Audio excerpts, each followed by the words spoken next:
अस्सलाम वालेकुम। आज की ये रेसिपी बहुत ही स्पेशल होने वाली है। आज हम बनाने जा रहे हैं 1 किलो दूध से 1 लीटर तक आइसक्रीम, वो भी बिना बाज़ार के कंडेंस मिल्क के, और ना ही हम इसमें कोई भी बाज़ार की क्रीम यूज़ करेंगे। और अगर आपके पास इलेक्ट्रिक बीटर नहीं है तो तब भी आप ये बना सकते हैं। इसमें हम अंडा भी यूज़ नहीं करेंगे। और ये वही रेसिपी है जो कि आमतौर पर आइसक्रीम पार्लर्स में फॉलो की जाती है। तो वीडियो को एंड तक देखिए और हमारे चैनल को लाइक एंड सब्सक्राइब करना मत भूलिए। आप देख रहे हैं कुकीआर्म्स।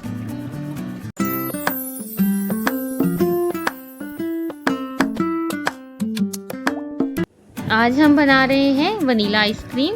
उसके लिए हमने लिया है 1 किलो दूध, उसमें से हमने तकरीबन 3 पाव रखा है और 1 कप हमने सेपरेट निकाल लिया है। अब इसको हम किसी भी पैन में डालेंगे और इसको हाई फ्लेम पे पकाएंगे। ये देखिए हमने इसको पैन में डाला और अब हम इसको हाई फ्लेम पे रखेंगे। कोई भी सीन आप मिस नहीं कीजिएगा क्योंकि ये बहुत इम्पोर्टेंट है। अगर आप एक भी चीज़ मिस कर देंगे तो आपकी आइसक्रीम अच्छी नहीं बनेगी। जब इसमें उबाल आने लगे तो हम इसमें शुगर ऐड कर लेंगे। यहाँ हम 300 ग्राम शुगर ऐड कर रहे हैं और इसको हम पकाएंगे और चम्मच चलाते रहेंगे।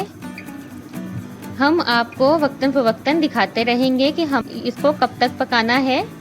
अब हम फ्लेम को मीडियम कर लेंगे ताकि ये अच्छी तरह से पक सके, क्योंकि इसमें शुगर ऐड हो चुकी है और शुगर ऐड होने के बाद ये जल सकता है। इसलिए हम इसको लो टू मीडियम पे पकाएंगे और चम्मच हम चलाते रहेंगे। ये देखिए अब ये कम हो रहा है, लेकिन चम्मच हम चलाते रहेंगे और किनारों को यानी साइड्स को इस तरह आपने मिल्क के ज़रिए साफ़ करते रहना है, वरना थोड़ी देर बाद किनारे जल जाएंगे और उससे ये होगा कि आपकी आइसक्रीम में जलने की स्मेल आएगी। इसलिए ये बहुत ज़रूरी है कि आप इस तरह चम्मच चलाएं और साइड पे आप दूध जो है वो साइड किनारों पे लगा के और उसको साफ़ करते रहें ताकि किनारे भी बिल्कुल साफ़ रहें।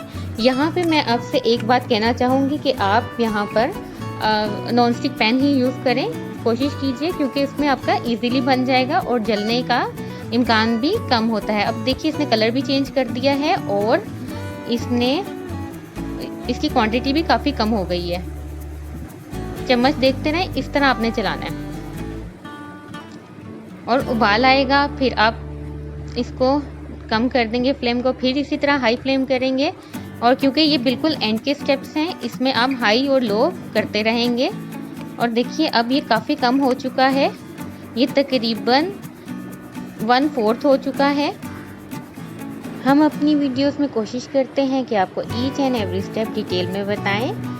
अगर आपको पसंद आए तो प्लीज़ हमारे चैनल को लाइक एंड सब्सक्राइब करना मत भूलिए। आप देख सकते हैं पहले निशान कहाँ था और अब ये कहाँ पर है।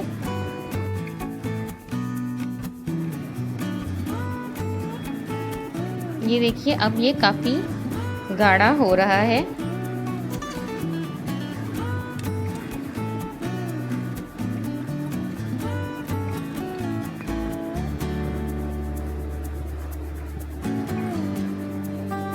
इस पूरे प्रोसेस में 10 मिनट्स लग जाते हैं, 10 to 15 मिनट्स भी लग सकते हैं।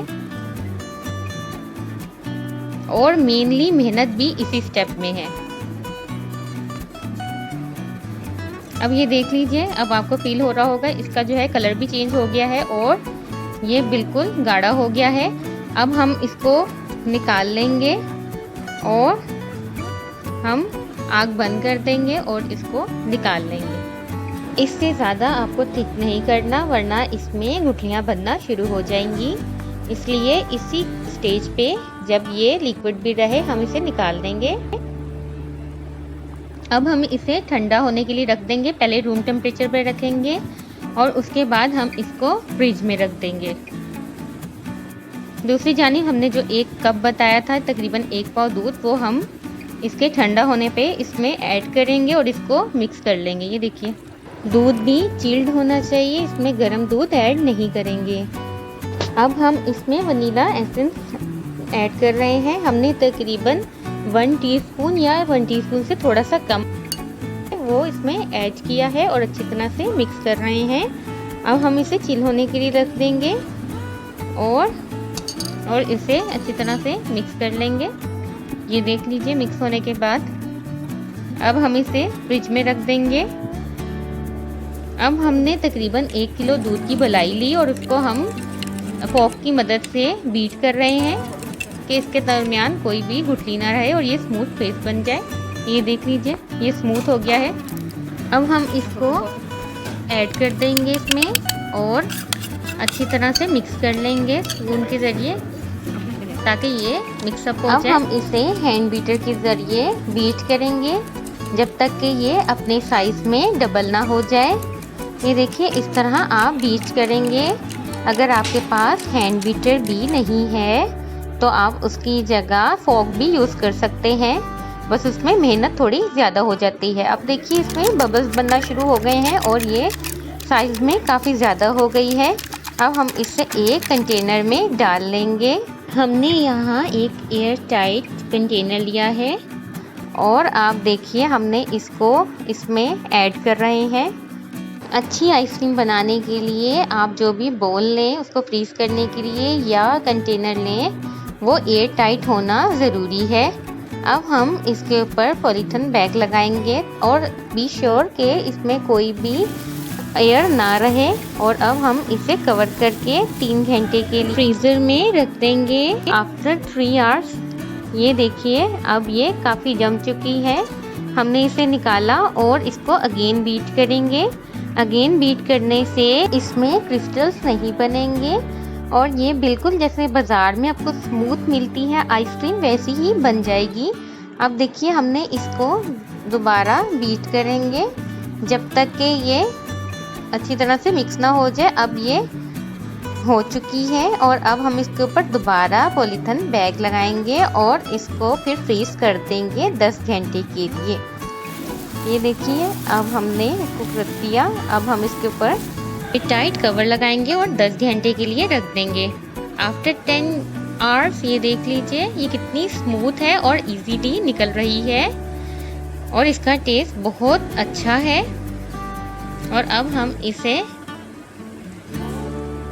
निकाल के दिखा देंगे। ये देख लीजिए और ये देखिए आइसक्रीम बन गई। ना हमने इसमें कंडेंस मिल्क यूज़ किया और ना ही हमने कोई भी बाज़ार की चीज़ यूज़ की। वो चीज़ें जो कि इजीली अवेलेबल हैं हमने उसी से ये मज़ेदार आइसक्रीम बनाई है। तो कैसी लगी आपको आज की रेसिपी ज़रूर बताइए कमेंट में। और अगर आपको पसंद आई तो अपने फ्रेंड्स एंड फैमिली के साथ ज़रूर शेयर कीजिए। मज़ीद मज़ेदार रेसिपीज़ के लिए कुकियम्स को देखते रहिए। अपना बहुत ख्याल रखिए और देखते रहिए कुकियम्स। अल्लाह हाफिज़।